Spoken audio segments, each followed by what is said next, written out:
우리가 1장 초반에서 뭘 이야기하냐면 복음에 대한 이야기를 했어요. 그죠? 이 복음은 아들에 대한 것이다. 이렇게 이야기했죠. 기억하세요? 근데 그 아들은 예수 그리스도시다. 예수이시면서 그리스도시다.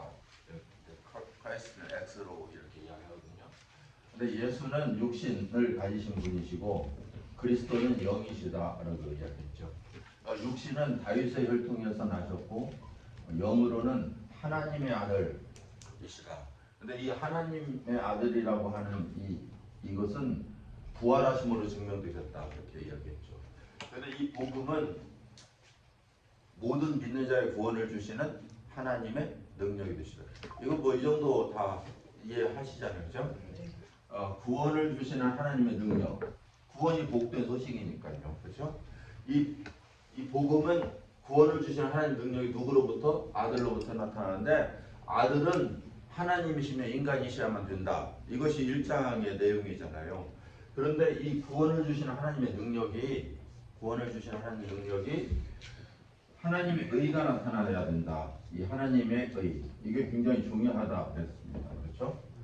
이 하나님의 의가 나타나서 믿음으로 믿음에 이르게 하나니 기록된 바 오직 의인은 믿음으로 말미암아 살리라 한 것 같으니라. 그게 1장 초반의 정리예요. 이게 총 정리예요. 이 복음이 하나님의 의가 나타나야 되는데 그러면 왜 복음이 필요하냐? 지난주에 우리가 공부했죠. 왜냐하면 인간은 곧 죄인이기 때문이다. 이걸로 가둬놓잖아요. 그렇죠?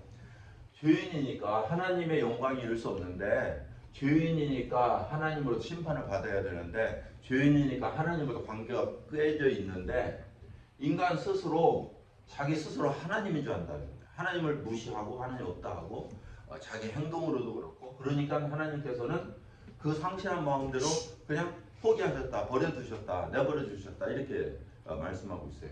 그래서 하나님의 심판은 그들의 상실한 마음에 따라서 불이 경건치 않음을 쫓아서 하늘로부터 임한다. 그런데 그것이 대상은 모든 인간이다. 모든 인간 속에는 두 종류의 인간이 있죠. 하나는 유대인이요, 다른 하나는 이방인이었다, 헬라인이었다. 이렇게 정리되죠. 그런데 유대인은 율법이 있는 자들이고, 이방인은 율법이 없는 자들이다. 그런데 율법이 있는 자는 하나님의 법을 알고도 지킬 수 있다 없다? 없으니까 죄인이고 이방인은 율법은 없어도 자기 양심이 정죄한다는 거죠. 그래서 자기가 옳지 못하다는 걸 스스로 인정하고 있다는 거예요. 하나님 법이 없지만 그렇기 때문에 스스로 자기 양심이 율법이 돼서 결국은 자기도 죄인으로 인정할 수밖에 없다. 그래서 모든 인간은 하나님의 죄 아래 있다. 의인 없나니 하나도 없다.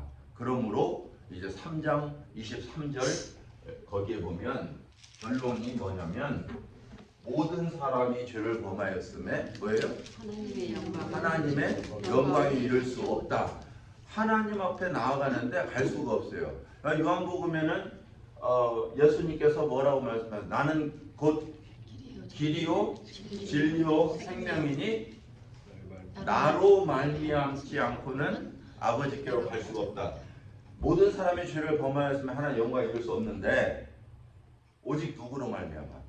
예수 그리스도로 말미암아 하나님의 영광에 이룰 수 있다. 이런 결론이 나오죠. 그죠? 그러면 예수 그리스도로 말미암아 하나님의 영광에 이룰 수 있는 것이 복음이라는 거예요. 이해되세요? 그러면 여기서 이야기하는 하나님의 의는 누구라고? 예수 그리스도라는 거죠. 이렇게 이제 로마서는 이끌어 가고 있어요. 로마서 3장을 이제 우리는 오늘 어떤 걸 배우냐면요. 하나님과 올바른 관계를 어떻게 형성할 수 있는가. 이것이 오늘 주제예요. 그렇죠? 여기까지 질문. 지금 2주 거를 우리는 이렇게 정리할 수 있어요. 아주 간단하죠? 2주 거를 여기 정리하고요. 오늘은 이제 어떻게 하나님과 올바른 관계를 맺을 수 있는가 여기에 초점을 맞춰서 공부하게 되겠어요. 오늘 첫 번째 3장을 3과를 열어보시면 거기 목표가 나오나요? 3과 책자 봅시다.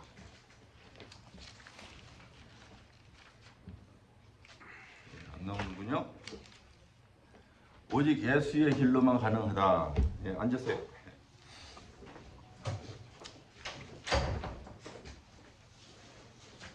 자, 굉장히 중요한 것을 했는데 오늘 미스하셨어요. 그래서 지금 막 맞추려고 그랬거든요. 예, 목표는 뭐냐면요.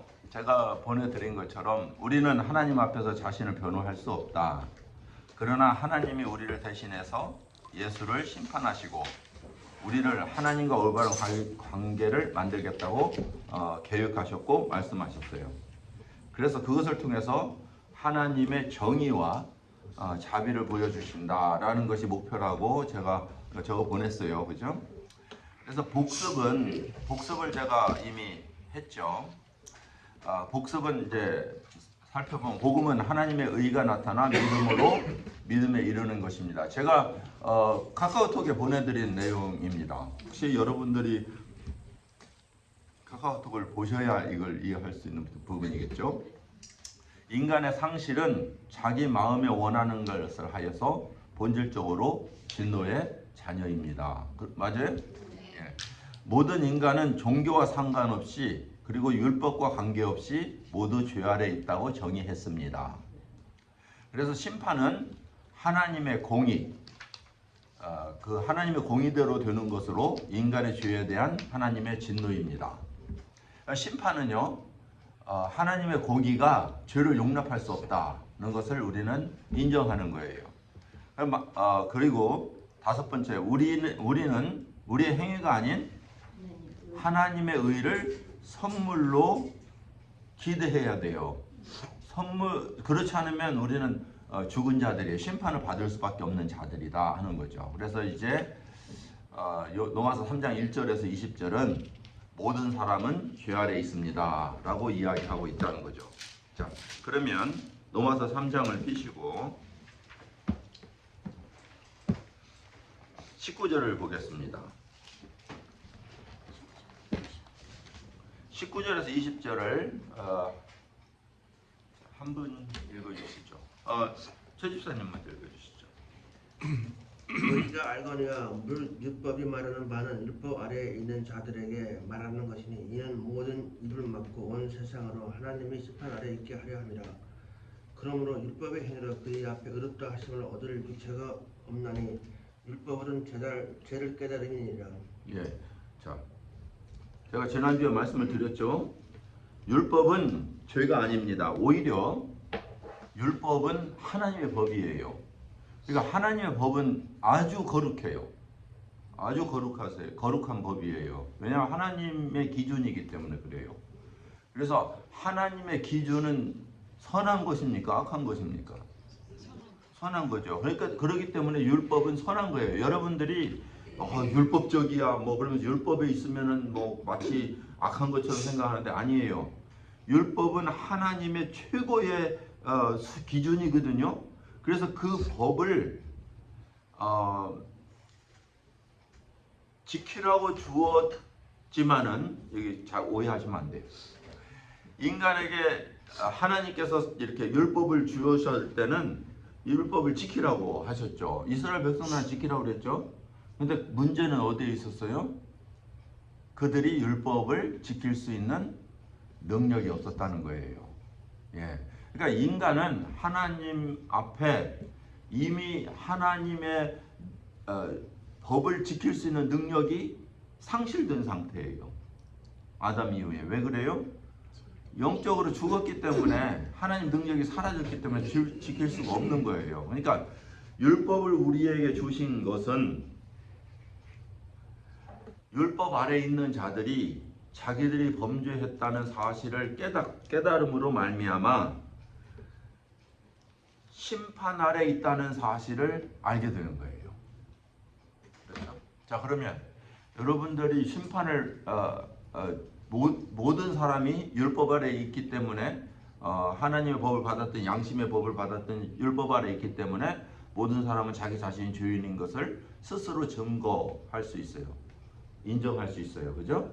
그러면 죄 아래 있는 우리들이 심판을 받는다 할지라도 여기에 대해서 하나님의 공의가 잘못된 것입니까? 아닙니까? 아니에요. 그러니까 하나님의 공의는 뭐냐면 모든 사람을 심판하시는 게 공의예요. 이거 잘 이해하셔야 돼. 그러니까 하나님의 공의는 뭐냐면요, 죄에 대한 심판이시거든요.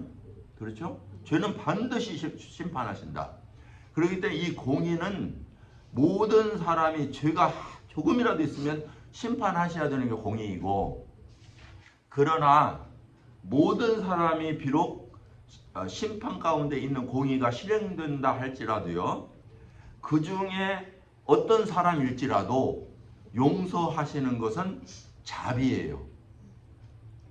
그 중에 어떤 사람이라도 용서하시는 것은 자비인데 그것이 무엇이냐면 은혜로 말미암아 주어지는 거예요. 이해되세요? 예.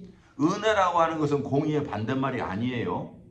공의는 모든 사람이 심판당해야 된다. 이게 공의예요. 그거 공평하시죠, 그죠? 네. 공평하신 하나님은 모든 사람을 심판하세요. 그러나 공평하신 하나님은 모든 사람을 구원하시지 않으세요. 그걸 이해 잘 하셔야 돼요. 많은 사람들이 오해하기를 왜 저 사람은 구원하시고 이 사람은 구원 안 하면 그러면 이거는 하나님은 공평하지 않아 이렇게 생각하세요.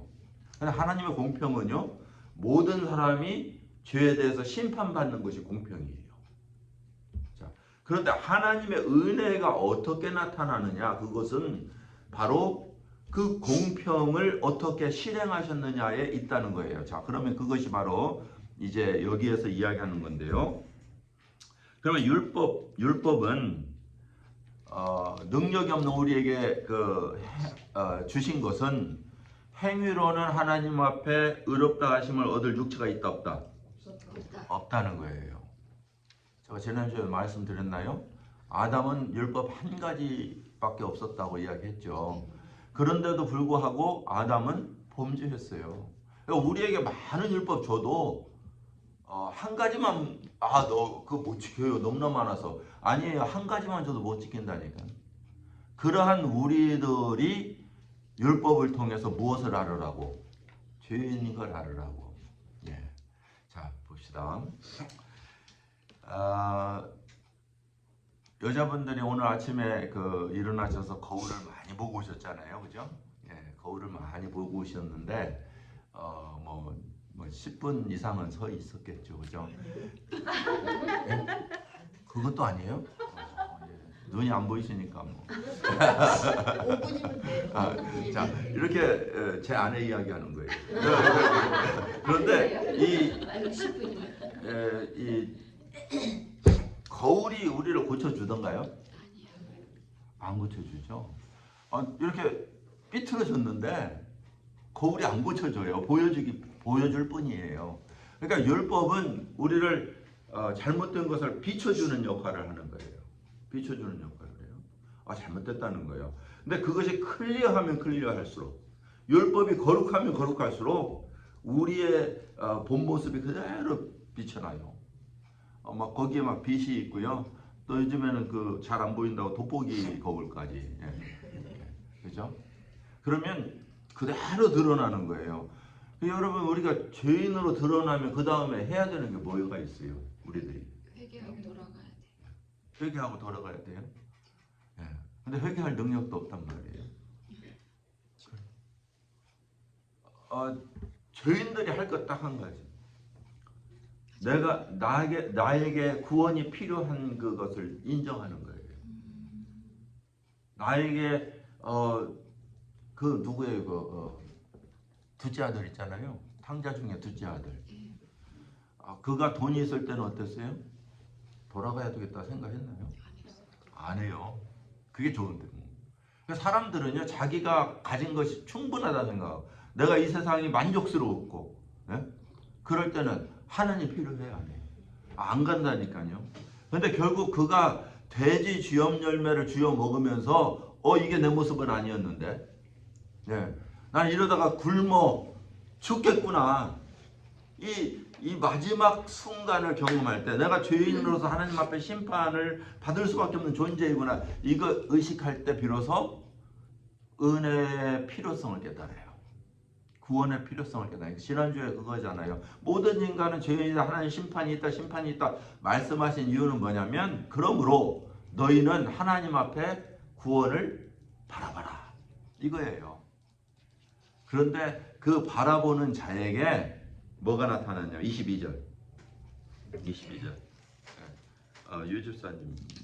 본 예수 그리스도를 믿음으로 말미암아 모든 믿는 자에게 미치는 하나님의 의니. 죄송합니다. 21절, 22절. 이제는 율법 외에 하나님의 한 의가 나타났으니 율법과 선지자들에게 증거를 받은 것이라. 곧 예수 그리스도를 믿음으로 말미암아 모든 믿는 자에게 미치는 하나님의 의니 차별이 없느니라. 이 구절이요, 굉장히 중요한 구절이에요. 자, 율법을 다 행함으로 의롭게 되는 것이라고 구약성경에서 유대인들은 착각하면서 율법을 지키려고 노력해 왔잖아요.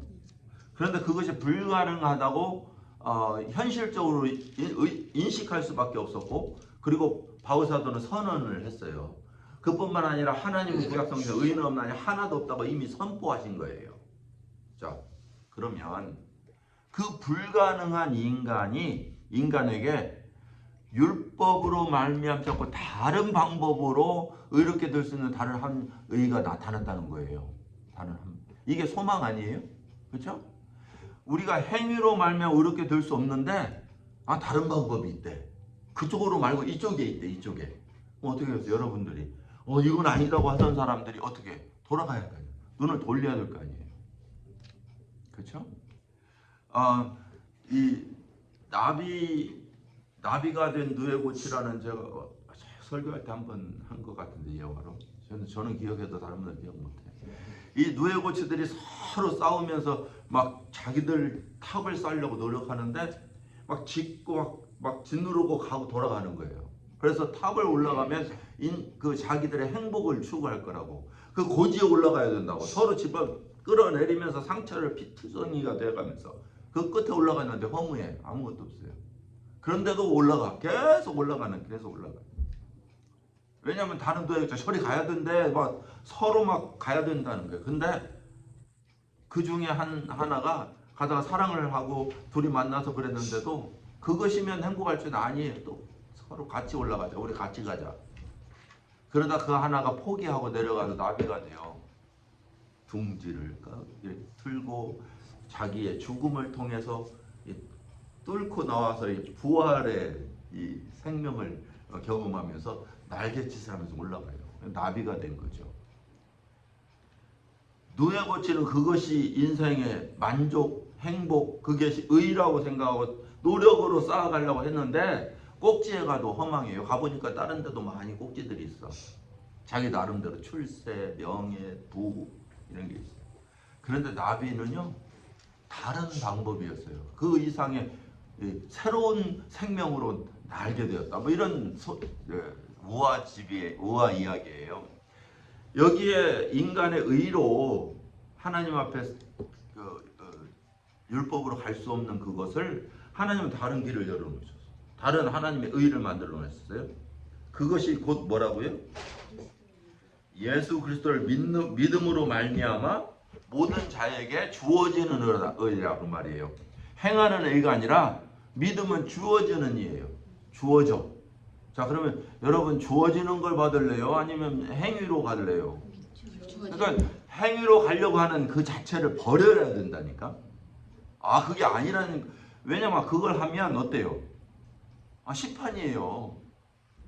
우리가 행위로는 하나님 앞에 쓸 자가 아무도 없는데 그걸 왜 굳이 그걸 노력해서 조금이나 하나님께 가까이 나아가려고 노력하냐고. 아니라니까요. 그걸 포기하셔야 된다고. 포기할 때 다른 방법, 하나님이 마련해 놓으신 예수 그리스도를 통한 의가 우리에게 주어지는 거예요. 주어지는 거. 그걸 지금 말씀하고 있어요. 그러면 그것을 다시 설명해요. 23절, 24절. 천문사님.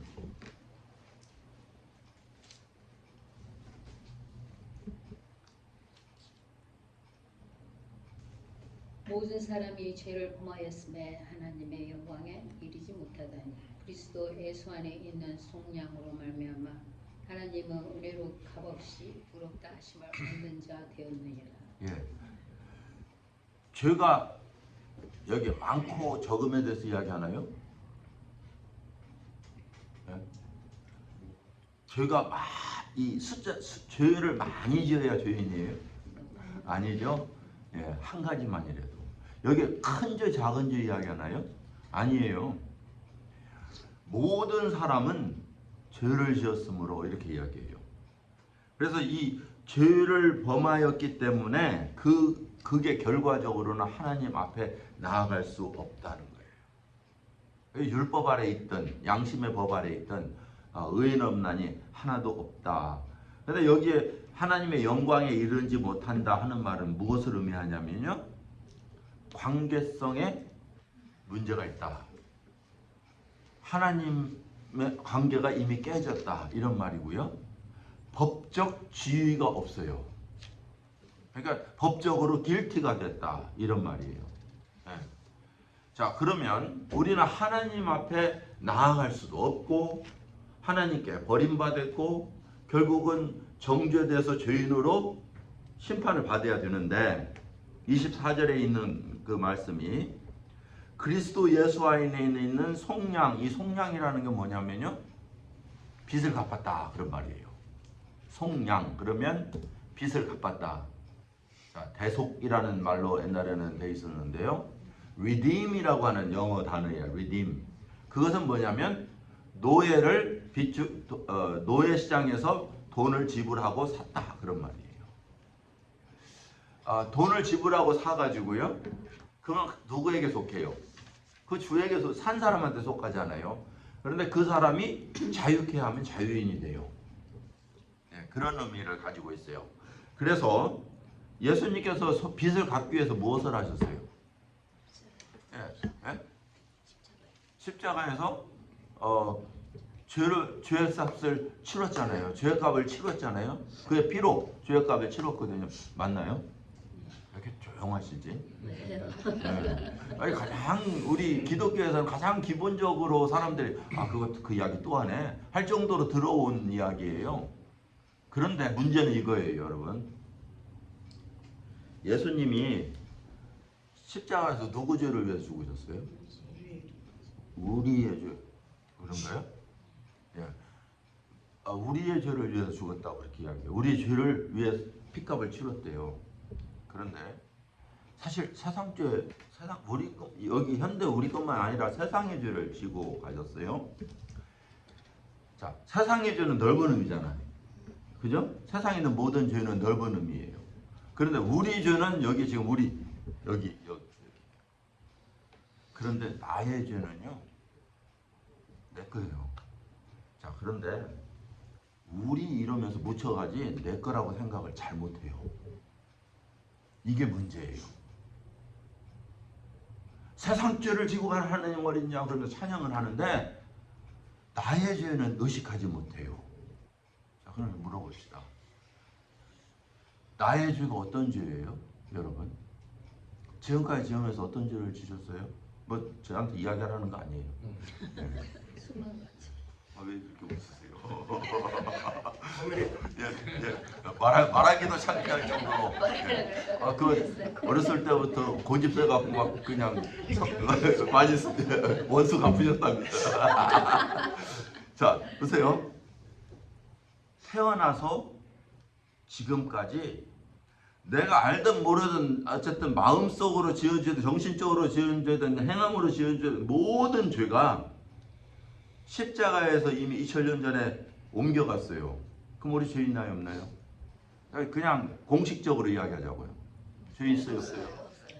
그러면 오늘부터 죽는 날까지 어떤 죄를 지고 갈지 의식적으로 여러분이 죄를 짓지는 않는다 할지라도, 의도적이지 않는다 할지라도 어떤 죄를 지고 갈지, 마음적으로나 정신적으로나 아니면 우리의 육신의 연약함으로 어떤 죄를 지고 갈지 모르지만 그 죽을 때까지 지은 죄, 그거 예수님이 남기고 갔을까요? 아니면 이미 지셨을까요? 이미 지셨어요. 자, 그러면 공식적으로 이야기하자고요. 그러면 우리가 죄가 있다 없다? 없다. 하나님의 시선에는 우리가 죄가 있다 없다? 없다. 왜냐하면 예수님이 이미 빚을 다 치렀기 때문에 그렇다는 거예요. 자, 그렇다면 우리를 의롭다고 이야기할 수 있다 없다? 있다. 그것이 바로 하나님의 법적 공식이에요. 그런데 왜 그래요? 왜? 예수가 나의 의이기 때문에 그렇다니까요. 예수님의 속량 때문에 그래요. 그런데 나의 죄는 여전히 남겨 있어. 그러니까 항상 교회 와서 아이고 죽일 놈, 이 죄인, 이 죄 많은 이 속에서 여전히 죄를 안고 살아가요. 여전히 죄를 안고 살아가요. 죄가 남아 있으니까 어때요? 이 죄를 위해서 무엇인가 해야 되잖아. 무엇인가를 해야 돼요. 그래야 용서될 수 있다고 생각해요. 우리의 행위로는 하나님 앞에 용서함을 받을 수 있는 어떤 방법이 있다 없다? 없다. 없다니까요. 오직 예수 그리스도의 구속 성량으로 말미암아서만 우리의 죄가 해결될 수 있어요. 피값으로만. 그게 노마서예요. 우리가 의롭게 될 수 있는 것은 우리의 행위로냐 아니면 하나님의 선물로냐, 이게 딱 나눠져요. 여러분 무엇을 추구하겠어요? 하나님의 선물. 하나님의 선물을 추구할 수밖에 없는 거라니까, 인간은. 자, 그것을 노마서가 우리들이 가르쳐 주는 거예요. 그러니까 칭의라고 하는 것은 내가 너한테 그냥 의롭다 해줄게, 불쌍하니까, 이런 의미가 아니에요. 칭의란 바로 예수 그리스도의 십자가를 통한, 다시 말하면 하나님의 심판이 이미 내 죄를 위해서 내려졌기 때문에 더 이상 나의 심판이 없다. 이미 넘어갔다. 왜냐하면 예수가 나의 심판이기 때문에. 그러니까 예수를 믿는다고 하는 건 뭐예요? 예수님이 내 대신, 내 죄 대신 심판 당하셨다. 당하셨잖아요. 여러분 예수님이 앞으로 당하러 오셔요? 아니잖아요. 당하셨잖아요. 그게 믿음이잖아요. 그죠? 우리는 이미 치루신, 하나님께서 이미 치루신 것을 바라보고 믿는 거예요. 아, 치러졌네.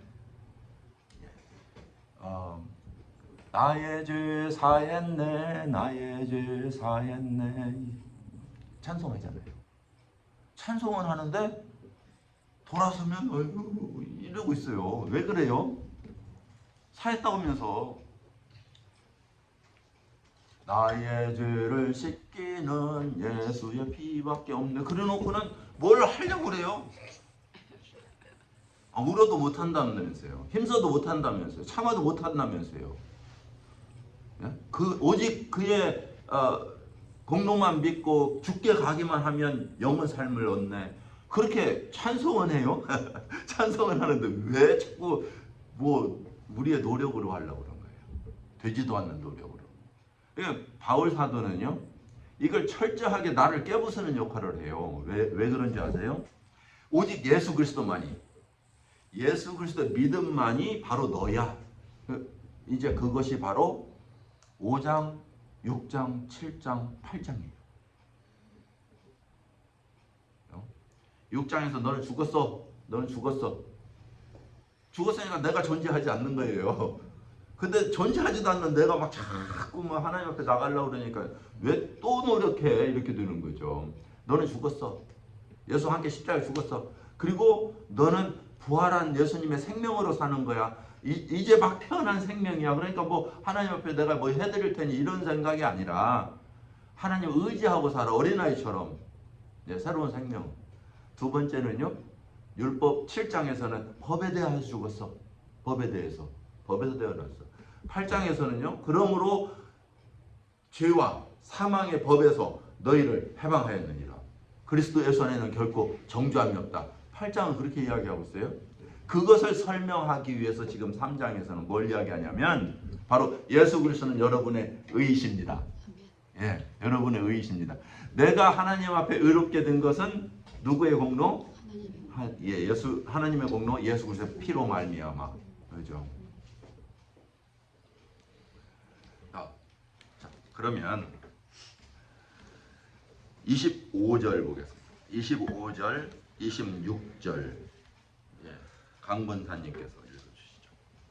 이 예수를 하나님이 그로 피로 인하여 믿음으로 말미암는 화목 제물로 세우셨으니 이는 하나님께서 길이 참으시는 중에 전에 지은 죄를 간과하심으로 자기의 의로우심을 나타내려 하시니 곧 이때 자기의 의로우심을 나타내사 자기도 의로우시며 또한 예수 믿는 자를 의롭다 하려 하십니다. 하나님께서는요, 아담 이후에 모든 사람을 향해서 그 죄를 유보하셨어요. 간과하셨어요. 기다리셨다 그 말이에요. 왜? 자기의 정의가 심판하셔야 되는데 자기도 의롭고 믿는 우리도 의롭다 하기 위해서 이 두 개를 쌍방간 이 해결하기 위해서는 이 둘의 화목제물이 필요했어요. 이것도 하나님도 만족시키고 인간도 만족시키고 거룩하신 하나님도 만족시키고 죄인인 인간도 만족시킬 이 두 가지를 만족시킬 중보자 화목제물이 필요했어요. 그 중보자가 뭐예요? 인간이시며 하나님이신 예수신 거거든요. 하나님처럼 거룩해야 됐고 인간으로 나타나셔야 됐어요. 그분이 세상의 죄인의 죄를 짊어지시니까 인간의 죄가 그에게 넘어가고 하나님의 거룩과 공의는 그에게 쏟아졌어요. 그에게. 그래서 하나님의 공의와 심판이 누구에게 쏟아졌다고요? 예수 그리스도. 예수에게 쏟아졌다니까요.